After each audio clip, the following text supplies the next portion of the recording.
Estuvimos la semana pasada y el mensaje de hoy es gracias. Gracias es gracias a Dios. No gracias a ustedes ni gracias a ninguno de nosotros.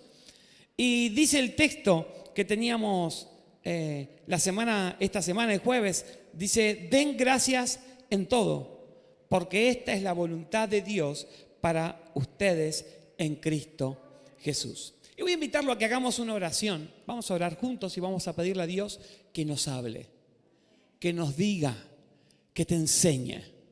Señor Jesús, te agradecemos grandemente por tus bendiciones.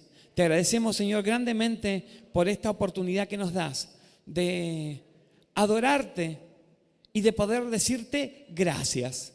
Señor, dice tu palabra que tenemos que dar gracias en todo porque esa es tu voluntad. Así que, Señor, te agradecemos y te pedimos ahora que hables a nuestros corazones y que podamos salir realmente llenos de tu presencia. En tu nombre, Cristo Jesús. Amén. Amén. Bien, tomen asiento. ¿Saben que la gratitud es un acto de fe? La gratitud a Dios es un acto de fe. Porque Dios nos dice que tenemos que darle gracias aún cuando no entendemos lo que pasa. Y eso es lo más difícil que hay. ¿No? Cuando dice, tengo que dar gracias porque aunque no entiendas. Y uno a veces piensa, ¿qué gracias ni gracias? Señor, mirá la miseria en la que estoy. Mirá la tristeza en la que tengo. Y Dios nos dice, den gracias en todo. ¿Por qué? Porque esa es la voluntad de Dios. Y esto tiene que ver mucho con una actitud de corazón. Y hoy voy a contarles una parte de la historia de lo que venimos hablando en las últimas semanas. En las últimas semanas venimos hablando, arrancamos con Jesús antes de nacer, con Juan el Bautista. Estuvimos la semana pasada en el pesebre con los pastores, ¿no? Los primeros, recuerdan, los primeros en llegar fuera de la familia fueron los pastores. ¿Quién les avisó a los pastores? Los ángeles. ¿Y qué hubo además? Un coro de ángeles. ¿Recuerdan esa parte de la historia? Bien, siguiendo a esta parte de la historia, hoy vamos a seguir con la llegada de una visita inesperada. Ya habían estado junto al pesebre entonces los pastores y eso fue en la misma noche del nacimiento de Jesús. Y ahora venía una visita que venía de mucho más lejos. Y vamos a leer ahí en Mateo capítulo 2, versos del 1 al 12 vamos a leer, pero vamos a ir leyendo de a poquito. Dice, después de nacer Jesús en Belén de Judea, en tiempos del rey Herodes, unos sabios del oriente llegaron a Jerusalén preguntando, ¿dónde está el rey de los judíos que ha nacido? Porque vimos su estrella en el oriente y lo hemos venido a adorar. Aquí se nos presenta la llegada de ¿quién? Perdón, ¿dice Reyes Magos ahí? Bueno, no importa, pero no importa y sí importa, porque vamos a ver qué dice la Biblia y qué nos inventamos nosotros. Porque saben que somos geniales para inventar cosas, ¿no? Es más, ahora vamos a ir viendo cosas de ahí. Pero bueno, nos presenta las visitas de estos, acá los nombra como sabios. ¿Quiénes eran? ¿De dónde venían? ¿Cómo se enteraron de esta expectativa de un rey, de un Mesías que iba a llegar? Todas estas especulaciones son solo eso, ya que del texto nos dice poco. El texto bíblico no nos dice mucho. Nos da algunas pistas que nosotros hoy vamos a ver si las podemos descubrir. Entonces, ¿de dónde venía? Decía que venían de Oriente, ¿no? Si volvemos al texto de atrás, dice, venían de Oriente. Estamos en Jerusalén, el oriente de Jerusalén, esto es de la zona de Persia, donde el actual Irán, Irak, de esa zona, de Babilonia. Y eso es lo que nos dice. Después, ¿quiénes eran? Se nos dice que eran unos sabios, aunque la palabra utilizada para describirlos en el idioma bíblico era magoi. Magoi, de esa palabra viene nuestra palabra mago. De ahí que algunos dicen los Reyes Magos, ¿no? Pero la magia que practicaban no era la magia que nosotros vemos ahora. Digamos, no es que ponían adentro de un sombrero una paloma y la hacían desaparecer, ¿no? Es decir, no eran artistas de circo. No, porque dice, bueno, los Reyes Magos que harían trucos de magia. Pero tampoco eran los magos de los que hacen esos magia blanca, magia negra, todas esas cosas. No se trataba de esa clase de magia la que practicaban. Ellos estaban relacionados especialmente con la astrología. Eran astrólogos, pero porque en esa época los estudiosos de las estrellas eran simplemente astrólogos. Hoy por hoy, los que estudian las estrellas, hay una rama que es la astrología, que es la rama mística, digamos, y hay una rama que es la astronomía. Los que estudian las estrellas, que miran las posiciones y todo eso para, digamos, para entender mejor el universo. Pero en aquella época, esta gente eran unos científicos, básicamente. Simplemente que la ciencia estaba muy mezclada con lo místico, porque había tantas cosas que no se entendían, que para ellos, no sé, poner en una cacerola un poco, a ver, y les cuento, meten en una cacerola, creo que es corteza de sauce, la hierven y se lo toman y les para el dolor de cabeza, porque ese es el principio de la aspirina. ¿No? Y antes hacían eso y la gente, tomate esto. Decían, magia, ¿no? Y hoy vos vas a la farmacia, me decís, dame una cafeaspirina, te la llevas ahí y también podés decir, magia, porque es más o menos lo mismo. Pero quiero decir, esta gente, en esta época no había tanta distinción entre lo que era lo científico y lo que no entendían, porque no tenían tanto conocimiento. Entonces estas personas eran por sobre todo curiosos. Personas que eran curiosos por naturaleza. La Biblia no nos dice que eran seguidores del Dios, de nuestro Dios. Nos dice que eran unos hombres sabios, curiosos, investigadores de los fenómenos naturales, nada más. Después, ¿cómo supieron ellos que estaba pasando algo? Saben que en aquella época varios historiadores de la época de Jesús muchos hablaban acerca de la posible llegada de un nuevo orden en el mundo. Gente que nada tenía que ver con los judíos ni con nadie, simplemente de que había como una cosa dando vuelta, como la que tenemos hoy, acerca de que algo está por suceder. ¿Por qué? Porque cuando Dios está por hacer algo, se sienten, porque sucede en el mundo espiritual y termina sucediendo en el mundo material. Entonces muchos hablaron de la llegada de un nuevo orden, de un rey que iba a cambiar las cosas. Nadie sabía bien qué era. Pero además, ellos vinieron de Persia, de Media, de toda esa zona, y era muy probable que conociesen las profecías de los judíos. ¿Por qué? Porque unos 600 años antes, cuando los judíos habían sido llevados a esa zona, un judío llamado Daniel fue el jefe de todos estos sabios. Y seguramente Daniel les habrá enseñado la Torá, las creencias de los judíos, porque él le dijeron, hagan lo que éste les diga, porque es el único que la tiene posta. De hecho, hasta Nabucodonosor, rey de Babilonia, dice, no hay otro Dios como el Dios de Daniel.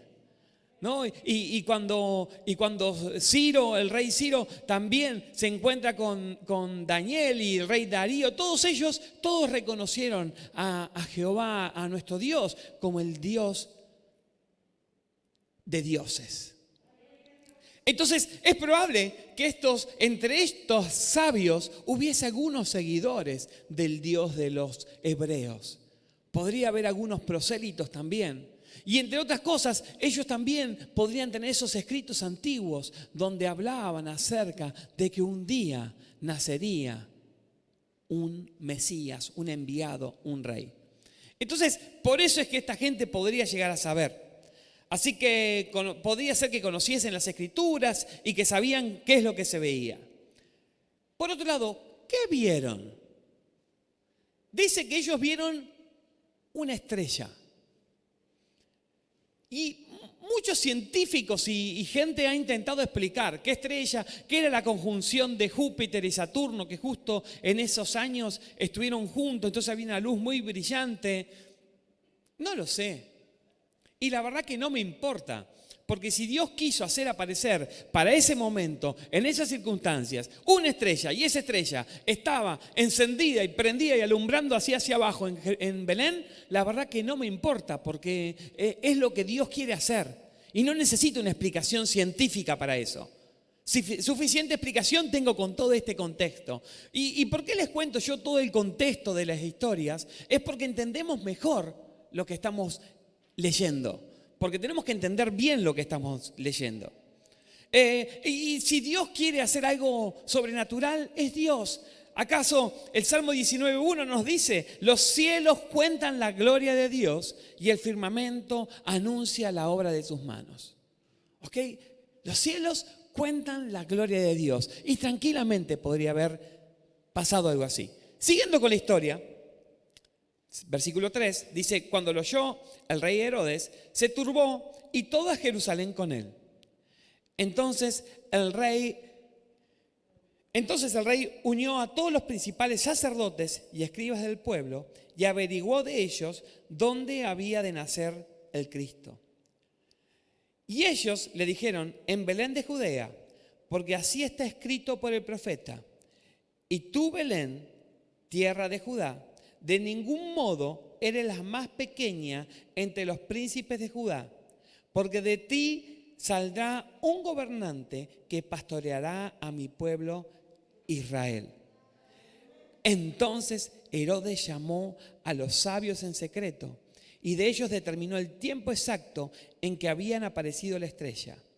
Y enviándolos a Belén, dijo: vayan y busquen con diligencia al niño, y cuando lo encuentren, avísenme para que yo también vaya y lo adore. Aquí le encontramos a Herodes. Herodes no era judío, no era hebreo, era edomita, era de otro pueblo. Y él, de hecho, no sabía nada de esto. Él quería quedar bien con los judíos, por eso les hizo un templo, el templo llamado de Herodes. Él quería quedar bien. Y los romanos le pusieron un título, le pusieron rey de los judíos a este Herodes. Entonces de repente viene alguien que dice que hay una profecía que nació el rey de los judíos. Este Herodes dice: ¿perdón? ¿Cómo? Yo soy el rey. Dice: bueno, vayan a averiguar y yo después también voy a ir a adorar. ¿No? Iba a ser una mentira esto, pero no importa. Él estaba asustado porque algo iba a poner en riesgo su reinado. Las profecías habían anunciado la llegada de este Mesías 600 años antes. Y vamos a seguir un poquito más. Dice: después de oír al rey, los sabios se fueron y la estrella que habían visto en el oriente iba delante de ellos hasta que llegó y se detuvo en el lugar donde estaba el niño. Cuando vieron la estrella, se regocijaron mucho con gran alegría. Entrando en la casa, vieron al niño con su madre María y postrándose lo adoraron, y abriendo sus tesoros le presentaron obsequios de oro, incienso y mirra. Y generalmente, se nos presenta a los magos en el pesebre, ¿no? Es decir, si decimos: ¿dónde estaban los magos? ¿Dónde fueron? Al pesebre. Pero acá nos dice que fueron a la casa. Entendamos, el pesebre no fue el lugar definitivo. Recuerden que el pesebre era el lugar donde comían los animales. Ellos después de esto consiguieron una casa donde estar con el niño. ¿Ok? O sea que acá dice que fueron a casa. Evidentemente esto pasó algunos meses o algún tiempo después de que Jesús ya había nacido, mientras aún era un bebé. Entonces, el texto bíblico, por otro lado, tampoco nos dice cuántos eran estos magos, ¿no? ¿Cuántos decimos nosotros que son? 3, pero acá no dice que eran 3.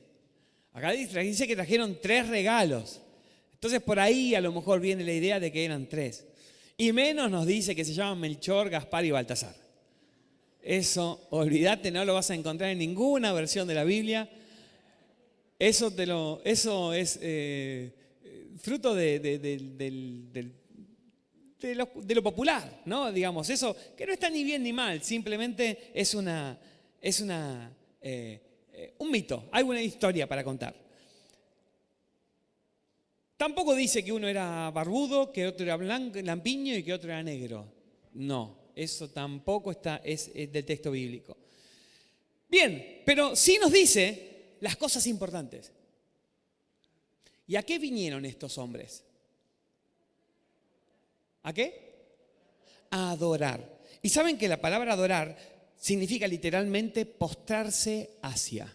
O sea que lo que dice que hicieron fue postrarse en el piso y se extendieron hacia el niño. No, eso es algo que solamente Dios merece. Y se encuentra, la verdad, se encuentra en el libro de Mateo, si lo van a buscar, esta palabra adorar en el idioma original, se encuentra 12 veces, 3 de las cuales están en este pasajito que acabamos de leer, ¿no? Que habla de adorar. Y estos sabios nos dejan ya una lección.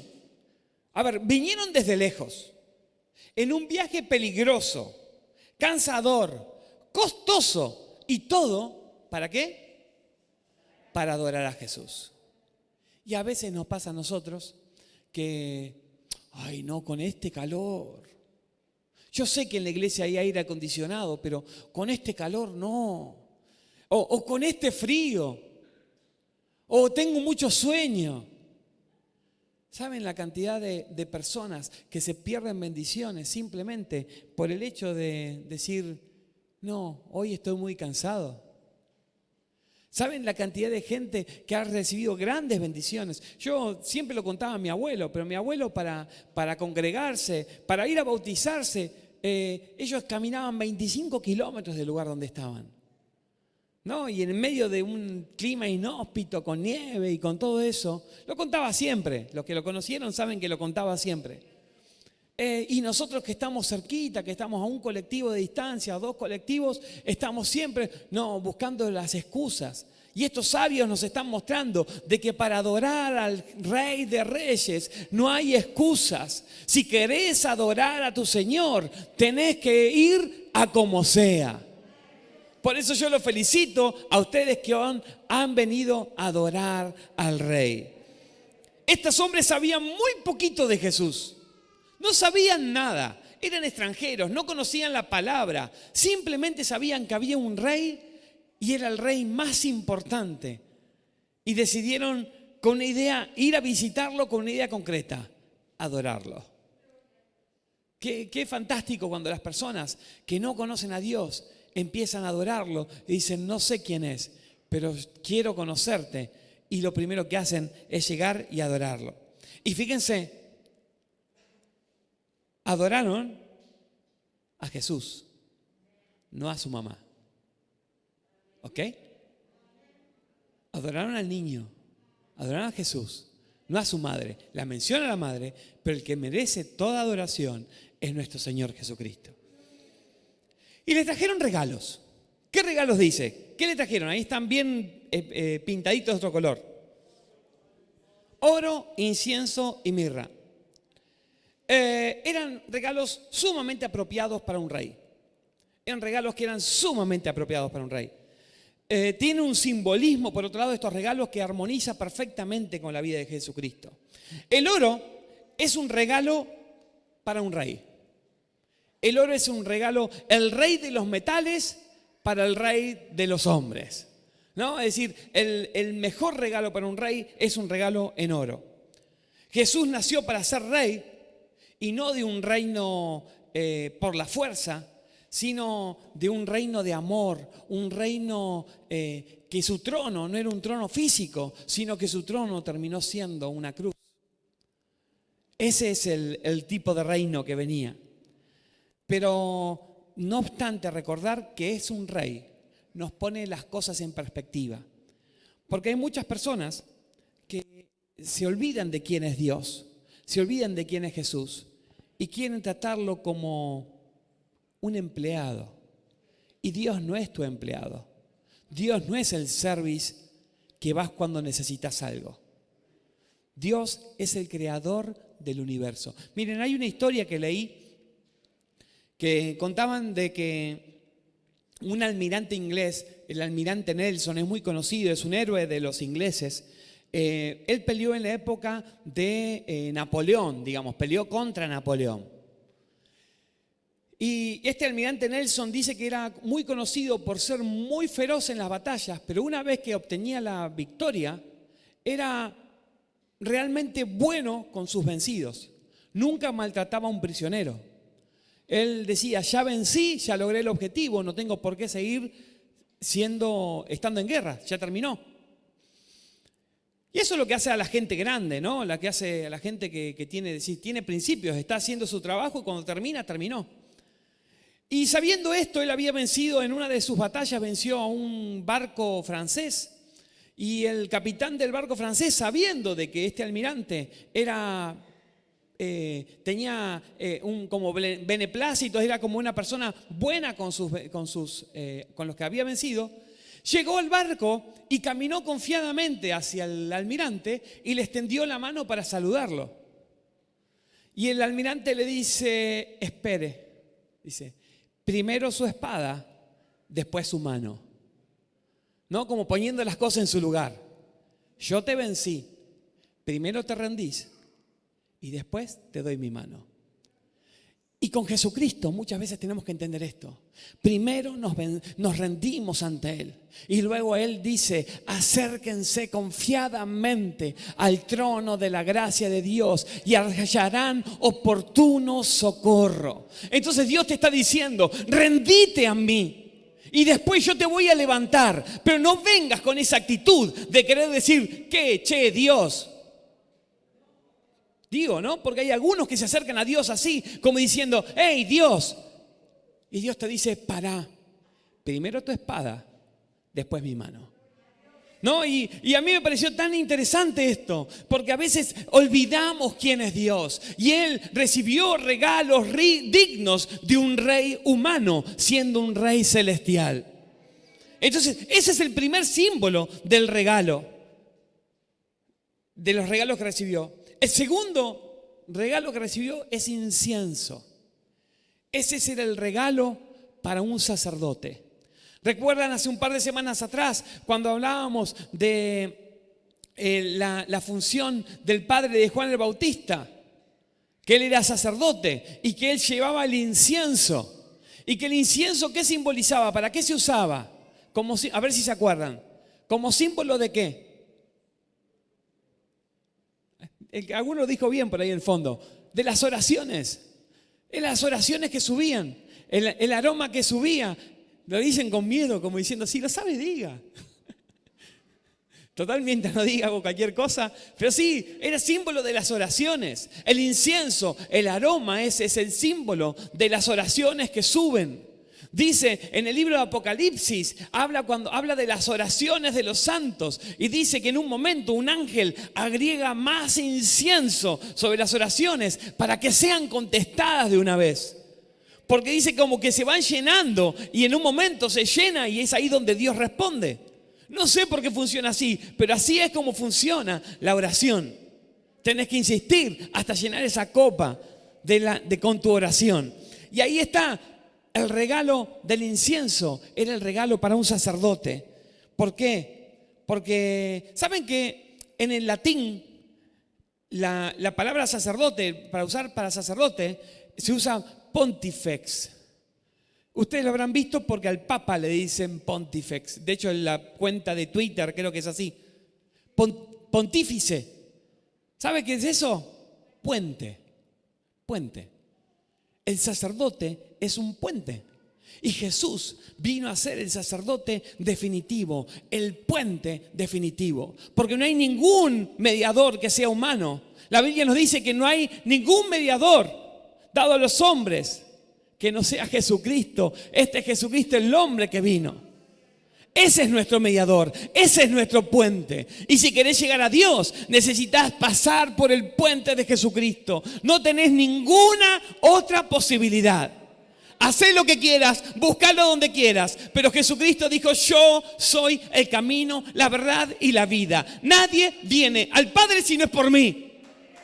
Gloria a Dios. Aleluya. Entonces, Jesucristo es el puente que te permite llegar a la misma presencia de Dios. Pero primero, para pasar por ese puente, tenés que haberte rendido tu vida. Tenés que dejar atrás todas las cosas que te alejan de Dios. Esa es la verdadera vida de un cristiano. El tercer regalo es mirra. La mirra es el regalo para uno que va a morir. La mirra era con lo que untaban los cuerpos de los muertos. Los cuerpos de los muertos se untaban con mirra para embalsamarlos. Y la misión de Jesús era venir al mundo para morir por el mundo. Jesús vino a vivir por la humanidad y a morir por la humanidad. Por lo tanto, vino a traer su vida y también su muerte. Entonces, oro para un rey, incienso para un sacerdote, mirra para uno que va a morir. Estos fueron los regalos de los sabios. Y aún a los pies de esa cuna ya predecían de lo que iba a ser este verdadero rey, perfecto sumo sacerdote y por último el Salvador de los hombres. Estos hombres, ¿por qué se llama gracias? Porque estos hombres estaban agradecidos por conocer a este rey. Ellos mismos son un símbolo de todos los que buscan la voluntad de Dios. Estos hombres no lo conocían a Dios, pero siguieron la luz que Él les dio. Confirmaron los pasos a través de la palabra porque fueron a preguntar. Y los estudiosos les dijeron, es por ahí, es ahí el camino. Y obedecieron la palabra de Dios sin cuestionarla. Y Él los guió en cada paso de su camino. De hecho, el último pasaje dice, y habiendo sido advertidos por Dios en sueños que no volvieran a Herodes, se fueron para su tierra por otro camino. Notemos que volvieron, ¿por dónde? Por otro camino. Esto hace un encuentro con Jesús. Venís caminando por un lado, pero Él cambia tu camino y lo hace otro camino. Nunca volvés a ser el mismo cuando te encontrás con este rey, sumo sacerdote y sacrificio perfecto. Entonces, hoy yo quiero invitarlos a que vivamos con fe, con agradecimiento a este rey, la vida que tenemos hoy. Este año que hemos pasado, lo hemos vivido con tan intenso fue. Tan intenso. Algunas alegrías, varias tristezas, varias cosas que han tocado nuestros corazones. Sin embargo, hoy más que nunca quiero decirles, tenemos esta esperanza en Cristo Jesús. Y quiero en esto decirles, hermanos, tenemos que hoy acercarnos confiadamente a este reino de los cielos. Y saben que con esto quiero presentarles también la visión de este próximo año. Porque todo este año tuvimos con Venga tu reino. Y este próximo año vamos a hacer que eso se haga realidad. Y vamos a estar viviendo el reino de los cielos. Tenemos que vivir el reino de los cielos. Yo no sé cuántos de ustedes quieren vivir el reino de los cielos. Pero si es así, pónganse de pie. Vamos a hacer una oración a Dios. Vamos a pedirle a nuestro Dios que realmente estemos enfocados en lo que Dios tiene para nosotros. Sí, Señor Jesús, te estamos pidiendo que vengas, Señor, que vengas, que bendigas nuestras vidas, que bendigas nuestras vidas. Señor, que vivamos el reino de los cielos. Yo los voy a invitar ahora que sí, que levanten sus manos. Y vamos a agradecerle a Dios una vez más por este año y las cosas que nos ha dado. Y en medio de todo esto, vamos a pedirle a Dios que Él esté llenando nuestras vidas con su presencia. Y que tengamos un próximo año lleno de sus victorias, lleno de su gracia. Que nada pueda detenernos, porque somos en Cristo Jesús hechos más que vencedores. ¿Por qué? Por medio de Él que nos amó y dio su vida, de ese Rey, podamos llegar a su trono. Padre Santo, te bendigo, Jesús, en este momento. Bendigo, Jesús, y te doy gracias, Señor, porque al igual que estos magos, que estos sabios, llegamos, Señor, a tu presencia sin conocerte. Señor, y venimos, Señor, y no sabemos qué darte. Pero sí, Señor, lo único que podemos darte en este momento es nuestra adoración. Señor, queremos reconocerte en nuestras vidas, en nuestras casas, como nuestro Rey. Queremos reconocerte, Señor, como nuestro sacerdote, como nuestro puente. Queremos reconocerte, Señor, también como nuestro Salvador. Señor Jesucristo, te bendigo, Padre Santo. Te bendigo, Padre Santo. Señor, queremos tener toda tu gracia derramada en medio nuestro. Señor, que este próximo año podamos decir, Señor, vivimos el reino de los cielos aquí en la tierra. Señor, queremos que tu reino se manifieste. Y ahora quiero que con tu boca le des gracias a Dios por lo que quieras. Pero abrí tu boca y empezá a agradecer a Dios. Empezá a glorificar a Dios. Y si no sabes por qué, simplemente decirle gracias, Dios, por la vida. Gracias por respirar. Gracias por estar, por haberme permitido llegar. Dale gracias a Dios por tu familia. Dale gracias a Dios por tus hijos. Dale gracias a Dios porque estás vivo todavía y que tenés oportunidad delante de Dios. Dale gracias a Dios. Es un tiempo de agradecerle a Dios, pero hacelo con todo el respeto que merece ponerte delante de un Rey. En tu nombre, Jesús. En tu nombre, Jesús.